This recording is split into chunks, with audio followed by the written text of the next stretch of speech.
أعوذ بالله من الشيطان الرجيم بسم الله الرحمن الرحيم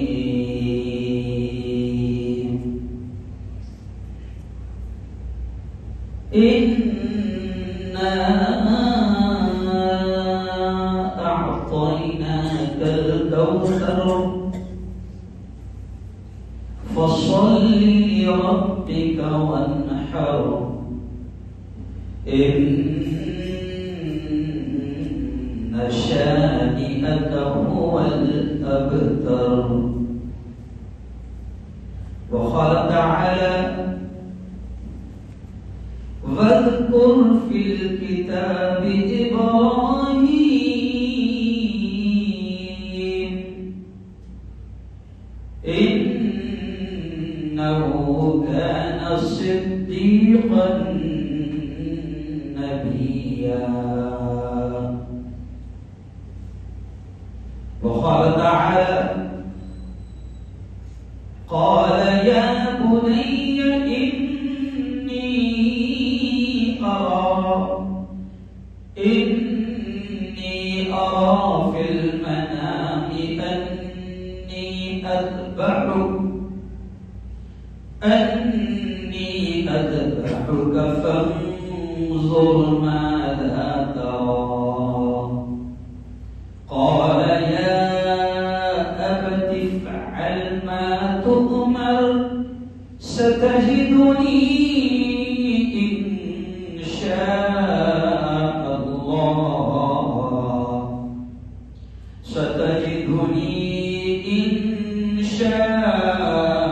الله من الصابرين. وقال رسول الله صلى الله عليه وسلم من وجد سعة لأن يضحي فلم يضحي فلا يقربن مصلانا أو كما قال عليه الصلاة والتسليم.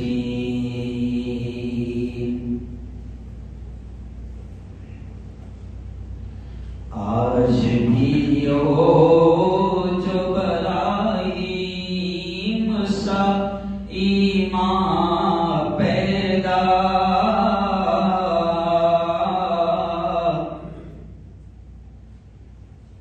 آج بھی ہو جو براہیم سا ایمان پیدا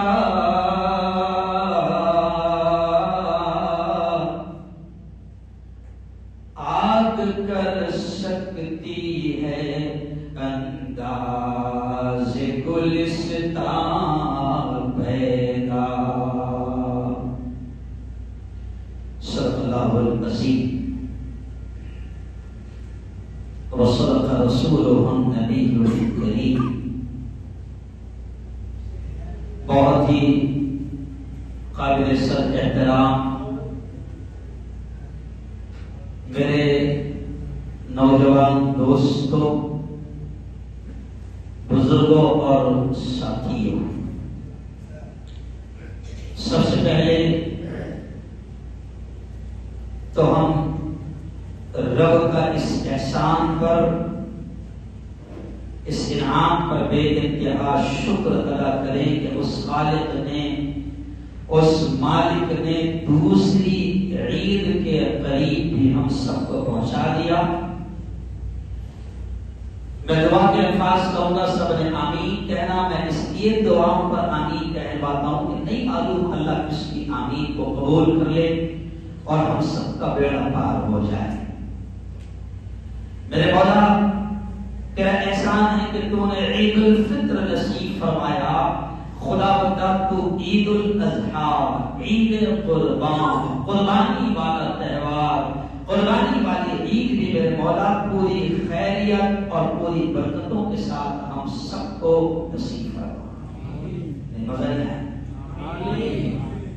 پھر بھی مزہ نہیں ہے؟ چھوڑ دیے، اور کوئی بھکاری مانگ رہا ہے تو اس پر آمین بھی نہیں کہتے۔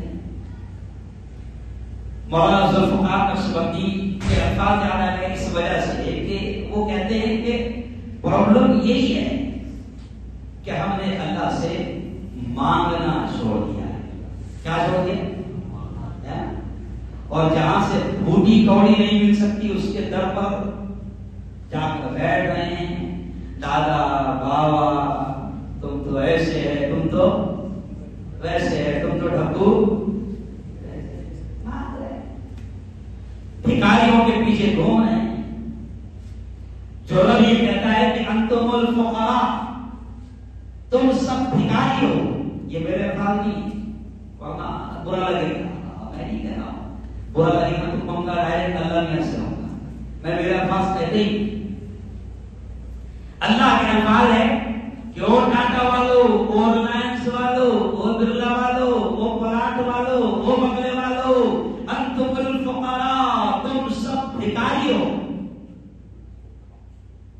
اللہ کہتا ہے کہ تم سب فقیر ہو، فقراء ہو، تم سب بھکاری ہو، امیر دینے والا غنی تو صرف کون ہے؟ لیکن بھکاریوں کے گھمنڈ دیکھو، آج کل بھکاریوں کا تو گھمنڈ ہوتا ہے، بھکاریوں کی بھی عزت رہتی۔ بھکاری ہم ایسے ہیں کہ محتاج ہے ہر چیز میں، اللہ کے محتاج ہے، لیکن اس کے باوجود بھی ہم مانگنے کو تیار نہیں ہے، بلکہ اگر مانگے کوئی تو غصہ آتا ہے۔ بلکہ میں کہیں کہتا ہوں کہ اگر ہمارا بس چلے ذمہ داروں کا ٹرسٹیوں کا تو وہ امام سے کہیں امام صاحب کو فرض نماز کے بعد میں دعا ضروری ہے کیا؟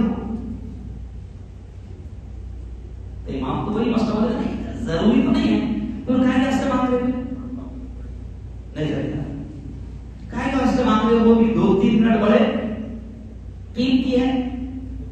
تو اللہ کے مطلب یہ مجھے بیک گراؤنڈ تمہاری دھیرے آمین کی وجہ سے بولنا ہوگا، یہ کہا کیا سے بول رہا ہوں کیونکہ آپ کو کچھ تقریر یاد کرنے کو آتی، ابھی میں 2.5 گھنٹہ بول کر رہا ہوں، آپ کو کیا ہو رہا ہوں 2.5 گھنٹہ کیمرے کے سامنے بول کر رہا ہوں، بولنے کی طاقت بھی نہیں رہتی ہے، لیکن بلواتا بھی کون ہے؟ زور بولو اللہ۔ تو چلو آؤ، میں حالات کے اعتبار سے، موسم کے اعتبار سے، وقت کے اعتبار سے کچھ عناوین سلیکٹ کرتا ہوں، طے کرتا ہوں، اور ہونا بھی ایسے ہی چاہیے۔ میں اکثر یہ کہتا بھی ہوں کہ بھئی اگر مریض ڈاکٹر کے پاس آیا اور اس کی رپورٹ میں ٹائیفائڈ نکلا ہوا ہے اور ڈاکٹر کہے کہ فی الحال ٹائیفائڈ کا تو میرے پاس گولی نہیں ہے، لیکن فی الحال ملیریا کی بہت اچھی گولی ہے، تو اس کی کسی کام کی۔ میں کہتا ہوں کہ جو وقت پر ڈوز چاہیے وہ ڈوز ارے بولو دیجئے تاکہ مریض کا فائدہ ہو، امت کا فائدہ ہو۔ تو اس وقت حالات کے اعتبار سے رات کو بھی جو میرا لائیو بیان ہوا الحمدللہ پوری دنیا میں دیکھا گیا، تو رات کے بیان کا بھی عنوان تھا اللہ کو پیاری ہے قربانی۔ کیا پیاری ہے؟ قربانی۔ اور جمعہ کا بھی ہم نے ایسے ہی ریلیٹڈ بیان رکھا کہ قربانی کا پیغام امت کے نام، یہ مسلمانوں کو بھی سمجھنا ضروری ہے۔ کئی لوگ ہیں جو اپنے ہندو بھائیوں کے ساتھ ڈیوٹی کرتے ہیں، کام کرتے ہیں، تو وہ ظاہر بات ہے کہ کہیں نہ کہیں ہندو بھائی بھی کبھی سوال کرتے ہیں۔ ابھی ہمارے بزرگ جتنے بیٹھے ہیں، نثار بھائی ہے، ڈاکٹر صاحب ہے، میرا خیال زیادہ وقت بھی ہندو بھائیوں کے ساتھ گزرا ہے، کہ جن نے سرکاری جاب کیے ہیں ان کے وقت بھی ہندو بھائیوں کے ساتھ گزرے ہیں۔ تو کبھی کبھی ہندو بھائی کو سوال کرتے ہیں کہ تمہارا مذہب کیا ہے، یہ قربانی کا واقعہ کیا ہے، یہ قربانی کیوں کرتے ہو، یہ کروڑوں جانوروں کو ذبح کیوں کرتے ہو، اور آج کل پڑھے لکھے جاہلوں کی بھی کمی نہیں ہے، لبرل مسلمان بھی لبرل ہو گیا، سیکولر مسلمان بھی تو ہو گیا، سیکولر کہاں ہوگا یہ بھی پتہ نہیں اور کہاں نہیں ہوا، ارے یہ بھی پتہ نہیں، ناریل کا پھوڑنا کم نہیں، کیونکہ ہمارا ایمان ہے، اور اسلام، قرآن اور نبی ایک ایسا پرفیکٹ دین ہم کو اللہ نے دیا ہے کہ وہ دین ہمیں دنیا میں بھی کامیاب کرے گا اور آخرت میں بھی کامیاب کامیاب کرے گا. اور بڑے ذمہ داری کے ساتھ میں یہ کہہ رہا ہوں کہ اللہ نے جو ہم کو دین دیا ہے اور قرآن پاک میں آپ جب دیکھیں گے چاہے وہ قربانی کا واقعہ ہو, چاہے حضرت موسیٰ کا, چاہے حضرت عیسیٰ کا, چاہے حضرت یونس کا, چاہے حضرت آدم کا, یا پھر چند خبیثوں کا بھی نام قرآن میں باقاعدہ دیا گیا ہے جیسے فرعون وغیرہ, یہ تمام واقعات اللہ خود کہتا ہے. 12ویں پارے میں غالباً سورہ یوسف میں وہ آیت ہے کون سی, اللہ کیا کہتا ہے, یہ واقعات جو بیان ہوتے ہیں نا اس کے پیچھے کا ریزن ہے. اللہ کیا کہتا ہے, نحن نقص علیک احسن القصص, اللہ کہتا ہے کہ ہم کچھ واقعات کے حصوں کو بیان کرتے ہیں تاکہ تمہارے لیے اس میں نصیحت ہو. ورنہ پورے واقعے کو اللہ بیان کرتا تھا تو قرآن اتنا موٹا ہو جاتا.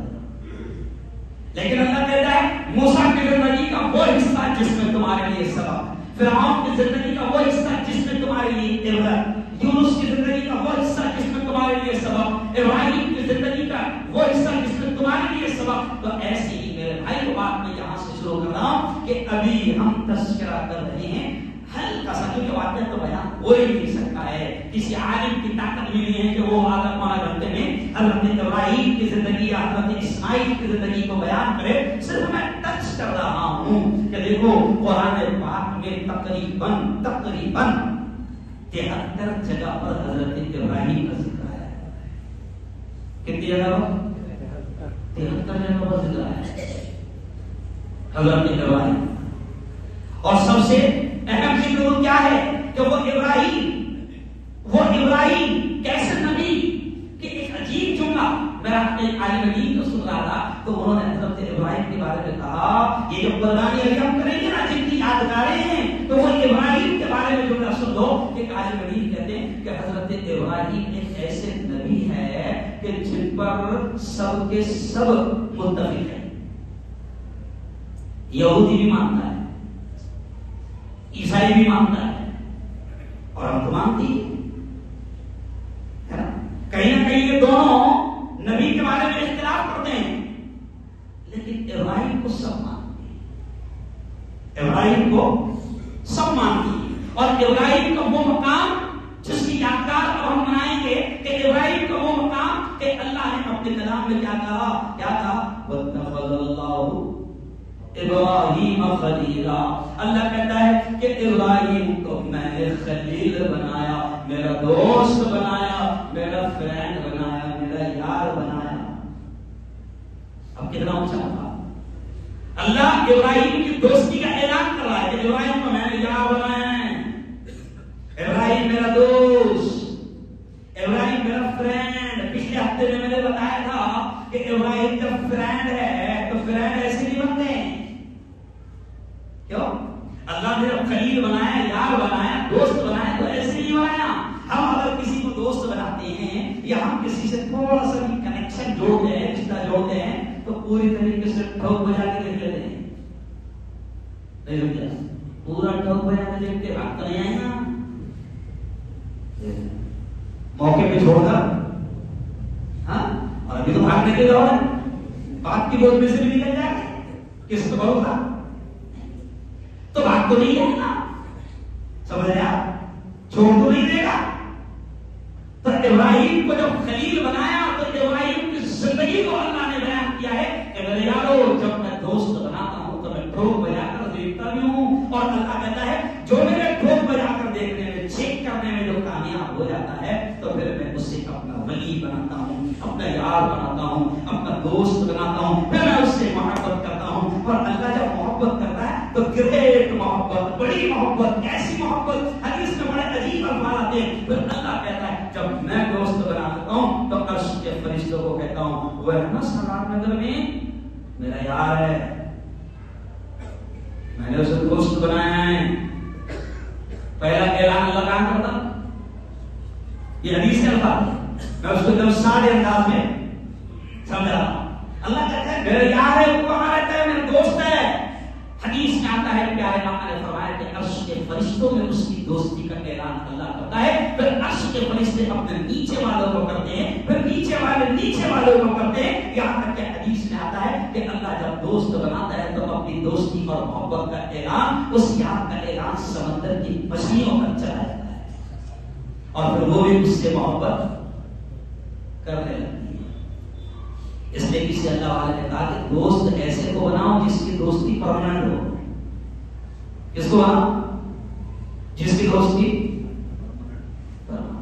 اب ابراہیم کو اللہ نے یار کہا، خلیل کہا، جن کی یادگار ہے قربانیاں. جب صحابہ نے پوچھا حضور، صحابہ نے حضور سے پوچھا ما ہی الذبائح یا رسول اللہ، صحابہ نے سوال حضور یہ قربانیاں کیا ہیں، کیا یہ قربانیاں؟ تو حضور نے جواب دیا سنت ابیکم ابراہیم، تمہارے باوا ابراہیم کی سنت ہے. کیا کہا حضور نے؟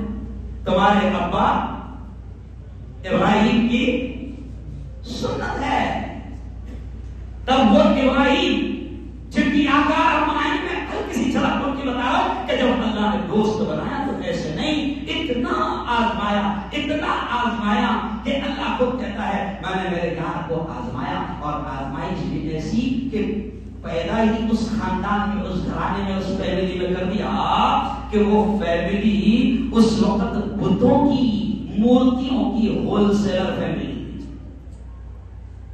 سمجھا؟ ڈیلر بھی وہی، ہول سیلر بھی وہی. اب اللہ کہتا ہے میری تو میرا ابراہیم تو میرا یار، میرا دوست. اب ظاہر بات ہے کہ اللہ نے جب یار بنایا تو ابراہیم کی طبیعت میں تو یہ چیزیں ہے ہی نہیں. اور امتحان اللہ کہتا ہے میں کیسے لے رہا ہوں کہ پہلے ہی اس کو ابراہیم کو وہاں کر رہا ہوں جو گھرانہ پورا کے پورا بتوں کا ڈیلر ہے. جی ہاں، پورے علاقے میں مورتیاں کہاں سے جاری؟ یہاں سے جاری ہے. اب اللہ کہتا ہے میں نے ابراہیم کو وہاں پیدا کیا اور میرے یار کا بچپن سے ایگزام لیا، امتحان لیا. اب میرے یار ابراہیم بچے ہیں. اچھا اس وقت کوئی بھی سپورٹر نہیں، بڑے بابا نہیں، چچا نہیں، کوئی نہیں. قرآن میں باقاعدہ واقعہ ہے کہ ابراہیم سب کو سمجھاتے تھے. ماموں کیا کر رہے، خالہ کیا کر رہی، بابا یہ ان کی تم عبادت کر رہے ہو. محمد علی نقوی جو میرے استاد تھے جن کے لیے کعبۃ اللہ کھولا جاتا تھا، جن کے ہاتھ میں کعبہ کی چابی تھمائی جاتی تھی، تو وہ علی نقوی نے باقاعدہ ہم جب چھوٹے چھوٹے تھے، جب ہم مدرسے کی تیسری میں تھے تو تیسری میں ہم کو یہ کتاب پڑھائی گئی قصص النبیین، نبیوں کے قصے. تو اس میں ایک سبق ہے باقاعدہ حضرت ابراہیم کا، من کسر الاسنام، بتوں کو کون توڑا. بلکہ ابراہیم کا امتحان بچپن سے کہ اس گھرانے میں پیدا کر دیا. اب ابراہیم دیکھ رہے ہیں کہ بتوں کو یہ بنا رہے ہیں، گارا مٹی سب ساری چیزیں. ابراہیم سب کو جا کر سمجھاتے کہ یہ کیا کر رہے ہو، یہ جن کے سامنے تم اپنا دبلا، اپنی فریاد رکھ رہے ہو، اپنا درد، اپنی تکلیف سنا رہے ہو، اپنی روزی روٹی کی تنگی بیان کر رہے ہو، جو کچھ بھی سنا رہے ہو، یہ تو تم نے اپنے ہاتھوں سے بنایا ہے، اور گارا بھی تم نے اپنے ہاتھوں سے لیا، اور پانی ختم ہو گیا تو نالی کر لیا. ہوتا نا ایسا؟ ارے ہوتا نہیں ہوتا ایسا کہ سب لوگ کو پانی جاتا؟ ارے بولو نا بھائی. تو ابراہیم الگ الگ انداز میں سمجھا رہے ہیں کہ یہ ان کو دوبارہ کیوں سناتے ہو، یہ خدا نہیں ہو سکتے. خدا وہ ہے، رب وہ ہے، اللہ وہ ہے جس نے ہم کو بنایا، ہم کو پیدا کیا. الگ الگ انداز میں سمجھاتے ہیں. خیر میں شوق یہ آگے بڑھ جاتا ہوں کیونکہ مجھے آگے بھی بات کرنی ہے. تو پھر اب سمجھاتے. پھر ایک دن ابراہیم نے سوچا کہ ان کو ان کے اسٹائل میں سمجھانا پڑے گا. دوبارہ جن کے پاس سناتے ہیں ان کو سمجھانا پڑے گا. پھر محمد علی نقوی لکھتے ہیں کہ پھر حضرت ابراہیم پوری قوم ایک دن جو ہے وہ میلہ منانے جاتی تھی. پوری قوم سجی گئی میلہ منانے کے لیے. اب ان کا ایک ہال تھا، یعنی یوں سمجھیے کہ ان کا عبادت خانہ تھا جس میں سینکڑوں بت رکھے ہوئے تھے. اور بتوں کے ماننے والوں کا مسئلہ ایک اللہ کا نہیں ہے، بلکہ ان کا ایسا مسئلہ ہے کہ سب کے ٹھیکے الگ الگ ہے. بارش نہیں ہو رہی تو کس سے فریاد کرنا، بچے نہیں ہو رہے تو کس کو جا کے بولنا، روزی روٹی میں تنگی آ گئی تھی کس کے جا کے بولنا، اور دکان نہیں چل رہی تو سینکڑوں بت رکھے رہے ہیں. اب ابراہیم نے یہ اسٹائل اختیار کیا کہ ابراہیم ابھی بچے ہی ہے، اور ابراہیم گئے اور وہ پورا ہال جہاں پر سینکڑوں معبود رکھے ہوئے تھے کلاڑی لے کر گئے، اور کلاڑی سے کسی کا ہاتھ، کسی کا پاؤں، کسی کی گردن، کسی کی ناک، کسی کا کان کاٹ دیا. اور پھر جب قوم رات میں آئی، میں شوق میں سنا رہا، جب قوم رات میں آئی اور دیکھا کہ باپ رے، اور اس کو اسٹائل کر کے جیسے میلے سے آئے تو پہلے عبادت خانہ جاتے تھے، وہاں پہلے خیر خیریت معلوم کر دیتے اور پھر گھر کو جاتے تھے. جب دیکھو کہ اتنا خطرناک حال، اور اس میں اتنا خطرناک حال، اب بحث شروع ہو گئی کہ یہ کام تو صرف ایک ہی کر سکتا ہے، وہ پہلے سے ہی ان کے بارے میں بولتا رہتا ہے. آخر خلاصہ یہ کہ حضرت ابراہیم کے پاس آئے، بادشاہ کے دربار میں دل لایا گیا اور حضرت ابراہیم اب وہاں پر سمجھا رہے ہیں، اور سمجھاتے سمجھاتے بہت ساری باتیں ہو گئی. بادشاہ کی بحث کر رہا ہے، بادشاہ کی عجیب قسم کا باولا نمرود، اور نمرود جو ہے وہ کسی ایک ایسے چھوٹے سے ملک کا بادشاہ نہیں تھا. اب وہ بادشاہ سے بحث ہو رہی ہے، وہ سمجھا رہے کہ دیکھو ابراہیم کہتے ہیں زندگی اس کے ہاتھ ہے، موت اس کے ہاتھ ہے. تو یہ باولا بہت اچھا ایسا ہے، تو جس کو رب مانتا ہے اس کے ہاتھ میں زندگی ہے، تو جس کو رب مانتا ہے اس کے ہاتھ میں موت ہے. اس کے ہاتھ میں تو فوراً واقعات میں آتا ہے کہ ایک قیدی جس کو پھانسی طے ہو گئی تھی اور کل پھانسی ہونے والی تھی، بادشاہ نے اس کو بلایا، ذرا کب ہونے والی پھانسی؟ پکڑے والا ہے نا؟ ہاں، کب؟ کل. جا آزاد. کیا کہا؟ آزاد. اور ابراہیم کو کہے زندگی کس نے دیا؟ میں نے دیا. یہ ایسی بیچارہ بے قصور بیٹھا ہوا تھا، تلوار نکالا اس کی گردن اڑا دیا. دیکھ یہ مارنے والا تھا، مار دیا.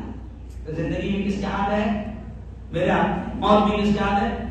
ارے بولو میرے ہاتھ. واقعات کو یہ ملتا ہے کہ ایک مرتبہ اس نے ایک مرتبہ اس نے پکڑا آسمان میں بھی کہ بہت یہ کہتے ہیں کہ ایسا آسمان میں تیر پھینکا، آسمان میں تیر پھینکا کہ آج تو تمہارے خدا ہوئی، نعوذ باللہ. فرعون بھی ایسی کہتا ہے نا، حکومت کارا میں سب سے بڑا پاورفل رب تو میں. تو آسمان میں بھی تیر پھینکا. تو واقعات میں ملتا ہے کہ اللہ نے بھی اس کو بھرا کے بھیجا، لے باولے اور گمراہ ہو. کیونکہ جب گمراہ کسی کرنا ہوتا ہے تو اللہ اس کی عقل کو بھی ارے وہ مار دیتا ہے. اب بادشاہ کہتا ہے کہ میں زندگی دے رہا ہوں، میں موت دے رہا ہوں، لیکن میں نے مار دیا، میں نے زندگی دے دیا. دیکھ تو ابراہیم سمجھے کہ اس کے سمجھ میں نہیں آ رہا. تو قرآن میں ایک جملہ ہے، تو قرآن میں ایک جملہ ہے کہ حضرت ابراہیم اس وقت بچے ہیں جو بحث چل رہی ہے. حضرت ابراہیم نے ایک جملہ کہا، اچھا تو یہ سمجھتا ہے. پھر ابراہیم نے دوسرا جملہ کہا، ٹھیک ہے میرا رب ہے نا، قرآن کہتا ہے میرا رب ہے نا مشرق سے سورج نکالتا ہے. مشرق سے ایک کام کر، تو خدا ہے نا مغرب سے نکال. کہاں سے نکال؟ مغرب سے. تو قرآن میں الفاظ کیا ہے؟ فَبُهِتَ الَّذِي، بڑا عجیب جملہ ہے. اللہ نے کہا فَبُهِتَ الَّذِي كَفَرَ، تو وہ کافر مبہوت ہو گیا، حیران ہو گیا، یہ تو نہیں ہوتا. خیر بحث چلی، ابراہیم ہر طریقے سے سمجھا رہے. اب وہاں بتوں کا یہ حال کر دیا. اب قوم کہتی ہے اس نے یہ سب کام کیا. تو ابراہیم پھر سمجھانے کے اسٹائل میں کہتے ہیں چلو ٹھیک ہے وہاں چلو کہاں ہیں سب وہ مسئلہ کہاں ہے سمجھے آپ لفظہ کہاں ہوا چلو وہاں چلتے ہیں. وہاں گئے تو دیکھا کہ ظاہر بات ہے سب ٹوٹے پڑے رہے ہیں. تو اب پوری قوم جو ہے غصے میں ہے اور ابراہیم جس کی جتنا ٹوٹا کس کا توڑ دے رہا تیری ناک کھا گئی. واقعات میں آتا ہے کہ باقاعدہ ابراہیم نے سب توڑ تاڑ کر کے جو بڑا تھا اس کے گلے میں کلائی رکھی. اور پھر جب دیکھتے لگے تو اس کے پیر ملائے اور پوچھنے لگے تیرا پیر کس نے توڑا ہے، تیری گردن کس نے توڑا ہے، تیرے دو توڑے کس نے کیا. تو جیسے پوچھ رہے ہیں تو قوم غصے میں کہتے ابراہیم اور سمجھتا معلوم ہے کہ سن نہیں سکتے ان سے پوچھ رہا. تو ابراہیم بولتے یہی تو افسوس سمجھا رہا ہوں، یہی چیز تو میں تم کو سمجھا رہا ہوں کہ جو سن نہیں سکتے ہیں ان کو سناتے کیوں ہو. اور پھر دھیرے سے کہنے لگے وہ کلاڑی بڑے کے گلے میں دکھ رہی، انہوں نے کوئی کپڑا آیا.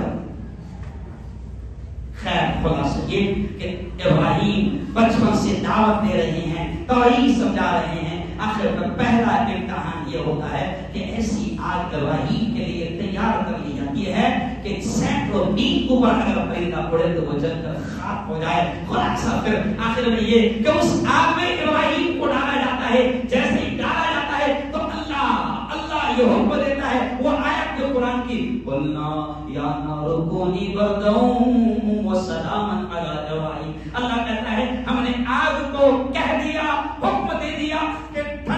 جا اور سلام کی ہو جا ابراہیم پر. وہ پورا واقعہ ہے اور اقبال رحمۃ اللہ علیہ لکھتے ہیں اسی واقعے کو سامنے رکھتے ہوئے کہ آج بھی ہو جو ابراہیم سکیماں پیدا، آج بھی ہو، آج بھی 2022 میں بھی. جو میرے بہت دھیان دو کیا بول رہا ہوں. اقبال رحمۃ اللہ علیہ اس واقعے کو لکھ کر کہتے ہیں کہ آج بھی ہو جو ابراہیم سکیماں پیدا، آج کر سکتی ہے اندازے گلستاں پیدا. ایسا نہیں ہے کہ ابراہیم کے زمانے میں جو رب کا رب نہیں ہے وہ رب آج بھی ہے، لیکن پرابلم یہ ہے کہ تمہارے ایمان کا حال یہ ہے کہ بس مسا ایمان ہو چکا ہے، کمزور ایمان ہو چکا ہے. تو ابراہیم کی قربانیوں کو اللہ بیان کرتے ہوئے ابراہیم کے ایمان اور آزمائشوں کو بیان کرتے ہوئے علماء لکھتے ہیں کہ قرآن میں اللہ جو کہہ رہا ہے کہ میں ابراہیم کو بیان کر رہا ہوں، اس لیے بیان کر رہا ہوں کہ میرے اس یار کی زندگی سے کچھ تم سیکھو. اکیلا تھا، کوئی سپورٹ نہیں، گھر والوں کا بھی ارے بولو سپورٹ نہیں، اور آپ میں جانے کے لیے تیار مگر توحید میں کمپرومائز کرنے کے لیے تیار نہیں.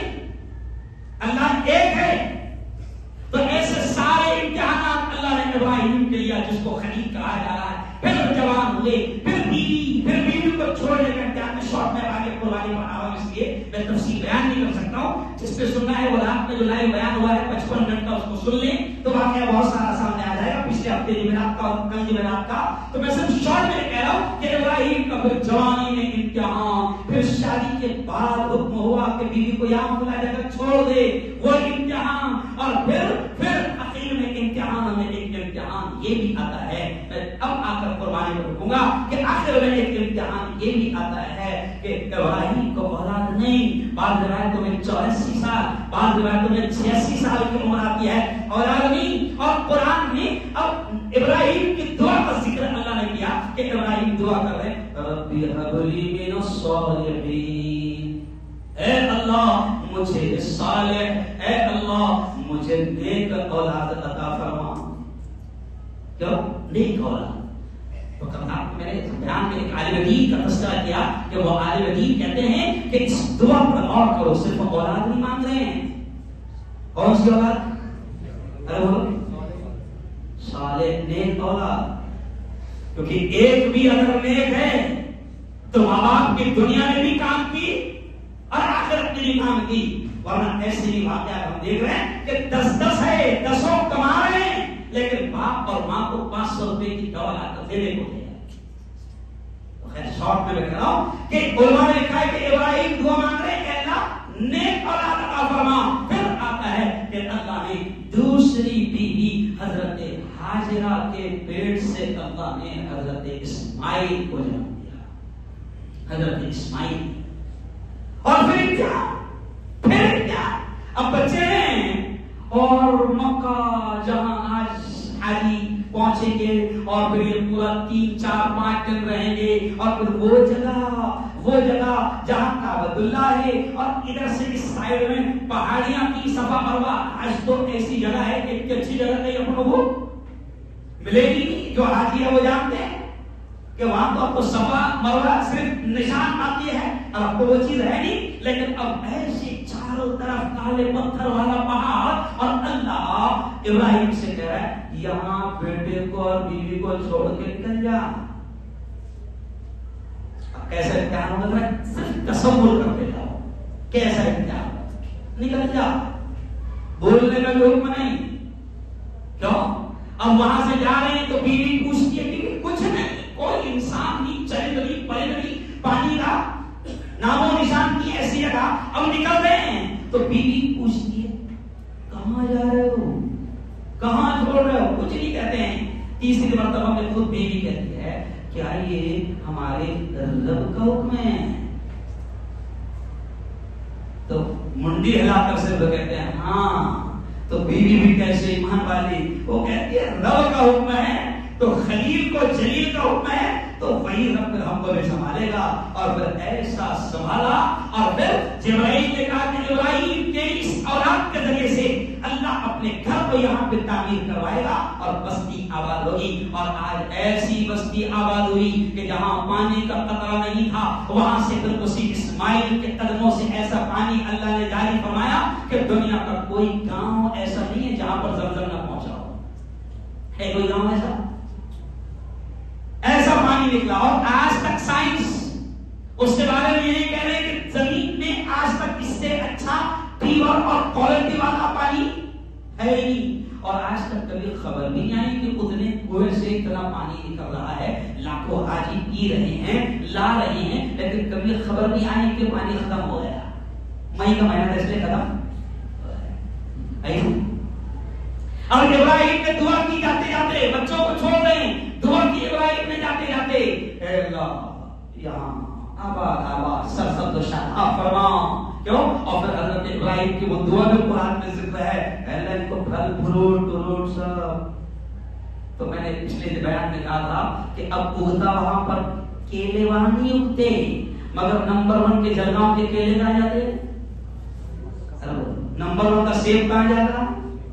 ارے بولو کون سی چیز ہے جو وہاں نہیں ملتی. اللہ نے آباد فرما دیا. آؤ اب وہ ابراہیم چھوڑ کر چلے گئے. پھر کچھ تھوڑے سے وقت کے بعد میں پھر ابراہیم کو حکم ہو گئے جاؤ اپنی محبوب چیز کو ہمارے نام پر قربان کر دو.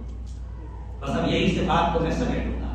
محبوب چیز کو, محبوب چیز ایک ہی ہے نا. اور مولانا لکھتے ہیں کہ اس وقت جب قربانی کا حکم ہو رہا ہے تو تقریباً 92 سے 94 96 سال کے بیچ میں حضرت ابراہیم کی عمر ہے اور ایک اولاد ہے اسماعیل. اور قرآن میں الفاظ ہے فلما بلغ معه السعي, یہ الفاظ قرآن میں کہ اللہ نے جب حکم دیا تو اسماعیل دوڑنے کے لائق ہو گئے تھے. علماء لکھتے ہیں, مفسرین لکھتے ہیں کہ جب اولاد دوڑنے کے لائق ہوتی ہے تو باپ کی محبت اور زیادہ بڑھ جاتی ہے. کیوں؟ اگر دوڑنے کے لائق ہو گیا, تھوڑا بڑا ہو گیا تو محبت بڑھ جاتی نا. اگر دودھ پیتے میں مر گیا تو لوگ بولتے ہیں کوئی بات نہیں, چھوٹا بچہ تھا اللہ اور دے دے گا. اور بڑا بچہ گیا تو بڑھاپے کا سہارا تھا. بڑا ہوا تو تمنائیں باپ کی اور بڑھتی ہے نا. ایسا بناؤں گا ویسا بناؤں گا, سمجھ رہے آپ, تمنائیں بڑھتی ہے. اب قرآن میں فلما بلغ معه السعي, جب اسماعیل دوڑنے کے لائق ہو گئے ہم نے حکم دے دیا کہ قربان کر دو ہمارے نام پر. علماء نے بڑی پیاری بات لکھی ہے, وقت ختم ہو گیا, بڑی پیاری بات لکھی ہے. علماء کہتے ہیں کہ ذرا سوچو 1500 کلومیٹر دور ابراہیم کے 1 مہینے کا اونٹنی کا سفر تھا اور مکہ میں ہاجرہ بیوی اور بیٹا اسماعیل ہے اور وہیں پر حکم ہو گیا کہ جا کے بچے کو ذبح کرنا ہے. علماء لکھتے ہیں تصور کرو مسلمانوں کہ ایک قدم اور ایک لمحہ ابراہیم کا سفر کرتے وقت کیسا گزرا ہوگا کہ جا رہا ہوں تو اپنی اکلوتی ایک اولاد کو ذبح کرنے جا رہا ہوں.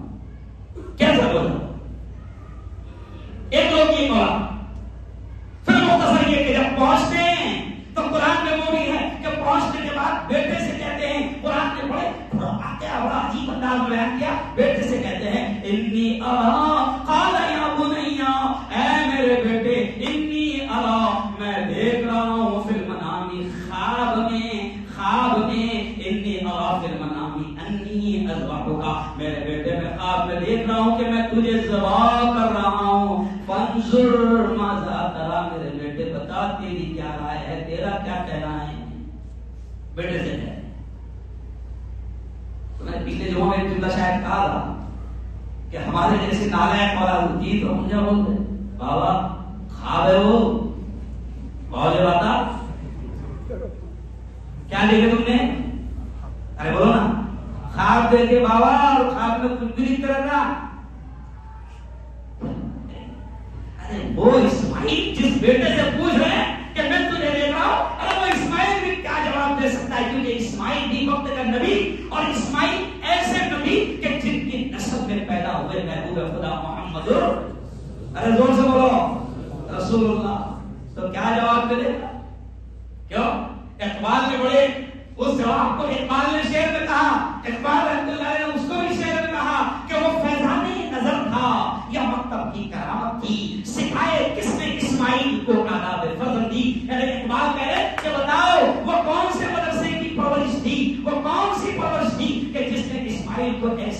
باپ سکھائے کہ کیا بات کرنا ہے، باپ سے کیسی بات کرنا ہے، باپ کو کیا کہنا ہے. قرآن کہتا ہے کہ جیسی بیٹے سے پوچھتے ہیں تو بیٹے کے جملے بھی اللہ نے قرآن میں نقل کیا. بیٹا کہتا ہے قال، بیٹے نے کہا، اسماعیل نے کہا، یا ابتی، اے میرے ابا حضور، افعل ما تؤمر، جو تم کو حکم دیا جا رہا ہے وہ کریے، ستجدنی انشاءاللہ من الصابرین. ابا حضور آپ مجھے صبر کرنے والا پاؤں گے، صبر کرنے والا پاؤں. اب ایسے نہیں، تھوڑی سی جھلک بتا دوں کہ صبر کرنے والا کیسا، کہ چلے نہیں، صبح ہونے کے لیے چلے ہیں اور شیطان نے دیکھا تو آنکھ بگولا ہو گیا. ارے باپ، ابراہیم پہلے بھی اتنے امتحانوں میں کامیاب ہوا، اگر ایسے ہی آزمائشوں میں امتحان میں کامیاب ہوتا رہا تو اس کے درجے تو بڑے بلند ہوں گے. اور شیطان کو یہ پسند، ارے بولو نہیں. اب شیطان بہکا رہا ہے، حاجرہ کو بھی بہکا رہا ہے. حاجرہ بڈھا مارنے لے جا رہا، وہاں بھی رسپانس نہیں ملا، وہاں بھی رسپانس نہیں ملا. پھر ابراہیم کو بھی لگا رہے ہیں، پھر آخر میں چھوٹے اسماعیل کو، اسماعیل ذبح کرے گا اولیاں، چھری ہاتھ میں ہے، ذبح کرنے لے جا رہے ہیں. او یارو، او میرے یارو، ذرا سوچو، او وہ چھوٹا سا بچہ کیوں ذبح کرنے کے تعلق سے جب شیطان بہکاتا ہے اٹھاتے ہیں اسماعیل اور کنکری مارتے ہیں. پھر آیا دوسری جگہ اور اسماعیل دیکھ ذبح کرے گا، پھر اٹھاتے کنکری مارتے، پھر تھوڑی دور پر اسماعیل کاٹ دے گا اپنے میاں، پھر اٹھاتے مار دیتے ہیں. ارے ان یاروں کی ادائیں، ان یاروں کی قربانیاں اللہ کو اتنی پسند آئی کہ وہ حاجرہ جو صفا مروہ میں دوڑی تھی، آج حاجی کے لیے چاہے وہ عمرہ کرنے جائے چاہے حج کو جائے، صفا مروہ میں نہیں دوڑے گا. حاجرہ کی اداؤں پر، سنت پر عمل نہیں کرے گا، حج نہیں ہوگا. ایک ایک ادا اللہ نے باقی رکھی اپنے یاروں کی. حاجی آئے گا 3 دن تک کے، وہ جس جگہ پر شیطان نے بہکایا تھا 3 وہاں پر ستون پلر ایسے بنا دیے ہوئے ہیں. حاجی کو کہہ دیا کہ تجھے 3 دن تک کے جا کے مارنا ہے وہاں پر ایک ایک پولین سے، چھوٹا بڑا ایسا. پہلے فارسی میں لکھا تھا، وہاں پہ جو بڑا تھا تو فارسی کے بڑے کو بزرگ بولتے ہیں، تمہاری کرتا بزرگ شیطان، یعنی شیطان اور کون نہیں سکتے. فارسی میں بزرگ، تو وہاں لکھا تھا بڑے شیطان پہ کیا، بزرگ شیطان، یعنی شیطان کی کون، آپ سمجھے تھوڑا بہت. خیر آئیے، تو وہاں ادائیں پسند آئیں. اب اللہ نے امتحان کیا اور اب ذبح ہونے کے لیے تیار ہو گئے تو اسماعیل وہ معصوم بچہ کہتا ہے، ابا حضور اپنی آنکھوں پر پٹی باندھ دینا، کہیں ایسا نہ ہو آپ کی نگاہیں اگر میرے چہرے پر پڑے تو میں اکلوتی اولاد ہوں، کہیں اللہ کا حکم پورا کرنے میں دیر نہ ہو جائے، پٹی باندھ لینا. آگے فوراً پھر کہتے ہیں ابا حضور مجھے عہدہ بٹھا دینا تاکہ میرا چہرہ بھی آپ کو نظر نہ آئے اور اللہ کے حکم پورا کرنے میں دیر نہ ہو. اب مولانا طارق جمیل کا ایک جملہ میں سن رہا تھا، مولانا طارق جمیل کہتے ہیں بچے کو ڈٹا دیے اور جب ذبح کرنے کے لیے جیسے آدمی رکھتا ہے اور وزن ڈالتا ہے تو حضرت ابراہیم جب وزن ڈال رہے ہیں اور چھری تیزی کے ساتھ چلا رہے ہیں تو واقعہ آتا ہے کہ چھری چل رہی نہیں چلتی. میرے استاد محترم کے جملے آج یاد آ رہے ہیں، مولانا نسیم صاحب گرفتاری اور مرحوم ریاض الدین فاروقی ندوی ایک واقعہ بیان کرتے کرتے کہتے کہ ابراہیم کو غصہ آ گیا چھری پر کہ چھری اتنی تیز ہے چلتی نہیں ہے، غصے میں پٹک دیتے ہیں تو چھری کو اللہ زبان دیتا ہے. چھری کہتی ہے ابراہیم تمہارا کام کر رہے ہو، تمہیں حکم ہے کاٹو، تم کاٹ رہے ہو، مجھے میں بھی میرا کام کر رہی ہوں، مجھے حکم ہے نہ کاٹوں، میں میرا کام کر رہی ہوں. اس لیے کشمکش میں پھر تیز کرتے ہیں، پھر چلاتے ہیں. جیسے ہی چلاتے ہیں کہ خون ہاتھ کو لگتا ہے، پٹی کو آنکھ پر لگی کہ خون ہاتھ کو گرم گرم لگتا ہے اور فوراً کہتے ہیں اللہ اکبر کہ میرے مولا میں تیرے امتحان میں کامیاب ہو گیا. جیسے ہی پٹی کھولتے ہیں تو کیا دیکھتے ہیں کہ سائیڈ میں اسماعیل ہے اور جانور ذبح ہے. اللہ نے قرآن پاک کے اور احادیث کے واقعات کو لکھتے ہوئے علماء نے کہا کہ جیسے ہی اسماعیل پر چھری ابراہیم چلا گئے اللہ نے اعلان کر دیا، فرشتے جبرائیل کو حکم دیا کہ جانور لے کر پہنچ جائے، یہ میرا یار ہے، پورا کر کے رہے گا، یہ پیچھے نہیں ہٹے گا. اور اللہ نے پھر آیت اتاری، وہ آیت بھی قرآن میں ہے اللہ نے آیت اتاری یا ابراہیم قد صدقت الرؤیا، اے ابراہیم تو نے خواب سچا کر دکھایا، انا کذالک نجزی المحسنین، ہم ایسے ہی احسان کرنے والوں کا بدلہ دیتے ہیں۔ اللہ نے جانور ذبح کرا دیا، بس اب ختم بات۔ یہی ہے وہ قربانی کہ جس کو یادگار کے طور پر سنت ابراہیمی کے طور پر رکھا گیا۔ کیوں؟ اب لبرل قسم کے پڑھے لکھے جاہل کر یہ کہتے ہیں کیا ہے نا اس کے بدلے میں، اگر کل بھی میں نے واٹس ایپ پر میسج پڑھا، اگر سارے پیسے جمع کر کے یتیموں بیواؤں کی شادی کرا دیے تو بہت تفصیل ہے، وہ میرے پاس وقت نہیں ہے، ورنہ کبھی پورا آپریشن ہے، زکات ہے نا، صدقہ ہے نا، خیرات ہے نا، اس کے ذریعے سے کرا، ہر حکم اپنی ادا ہے۔ یہ ادائیں ان یاروں کی، ان محبوبوں کی، ان عاشقوں کی کہ جن کو اللہ نے باقی رکھا۔ اور جب صحابہ نے پوچھا حضور یہ قربانی میں ملے گا کیا، تو پیارے آقا نے کتنے اچھے انداز میں کہا کہ قربانی میں کیا ملے گا، تو پیارے آقا نے فرمایا کہ ہر جانور کے ہر بال کے بدلے میں ایک نیکی ملے گی۔ اب قربانی کے پیچھے مقصد ہے، بس شارٹ میں کہا مقصد ہے، ایک پیغام ہے کہ اس لیول تک تم جاؤ گے۔ اور قربانی کے جانور کو ذبح کرتے وقت جو دعا سکھائی گئی، پڑھائی گئی، اس میں بتا دیا گیا کہ قل ان صلاتی ونسکی ومحیایا ومماتی للہ رب العالمین، کہ قربانی کے جانور کو ذبح کر رہے ہو تو اس وقت یہ دعا پڑھی جاتی ہے جس کا مطلب یہ ہوتا ہے کہ اے اللہ ان صلاتی میری نماز، ونسکی میری قربانی، ومحیایا میرا جینا، ومماتی میرا مرنا سب تیرے لیے ہے۔ یعنی یہ نیت کریں کہ میرے مولا آج تیرے حکم پر میں جانور ذبح کر رہا ہوں، اگر کل وقت پڑا تیرا حکم آیا، تیرے دین کو میری جان کی یا میری اولاد کی جانوں کی بھی ضرورت پڑی تو میں ایسے ہی سب کچھ تیرے نام پر قربان کروں گا۔ یہ جذبہ ہے اصل۔ اور قرآن میں کہہ دیا گیا کیا ہے، لَيَنَالَ اللَّهَ لُحُومَهَا، اللہ نے کہہ دیا کہ او میرے بندو سنو، تمہاری قربانی کا گوشت مجھے نہیں پہنچتا، خون مجھے نہیں پہنچتا۔ صحیح ہے؟ کیا پہنچتا ہے؟ وَلَكِنْ يَنَالُهُ التَّقْوَىٰ مِنكُمْ، کہ قربانی کرتے وقت تمہارے دل میں کیا جذبہ ہے وہ مجھے پہنچتا ہے۔ دل میں کیا جذبہ ہے، پارٹی تو نہیں ہے، دل میں تمہارے کیا جذبہ ہے؟ کیا یہ جذبہ ہے جو ابراہیم کی محبت والا جذبہ تھا، میں وہ دیکھنا چاہتا ہوں۔ تیرے دل میں کیا یہ جذبہ ہے کہ مولا میں آج جانور قربان کر رہا ہوں، تو جو مانگے گا، جب مانگے گا، جیسا مانگے گا میں دوں گا، یہ جذبہ ہے، یہ دیکھنا چاہتا ہوں۔ مجھے گوشت نہیں پہنچتا ہے، گوشت کھا جاتا سپا میں پہلا کلیجی گردے کھا جاتے نالے میں نا،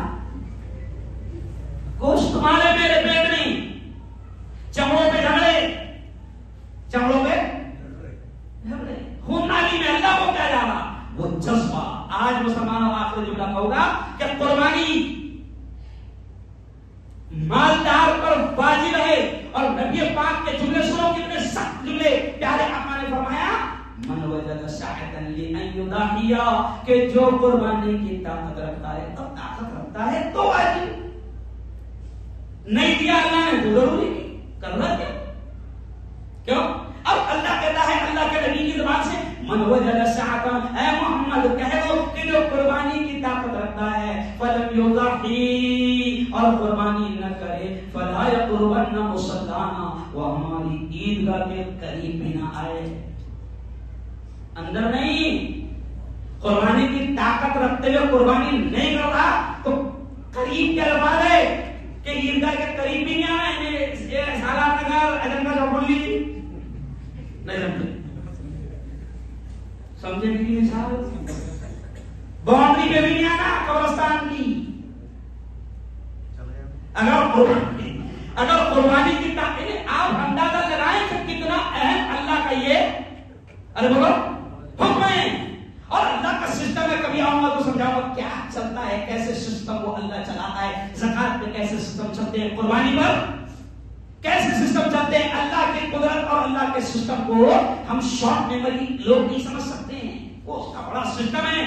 تو قربانی بنداس، اگر اللہ نے طاقت دیا ہے تو دھوم سے قربانی کرو، کیسی کرو بولو، دھوم سے، لیکن باولے چالے سمجھ لیں،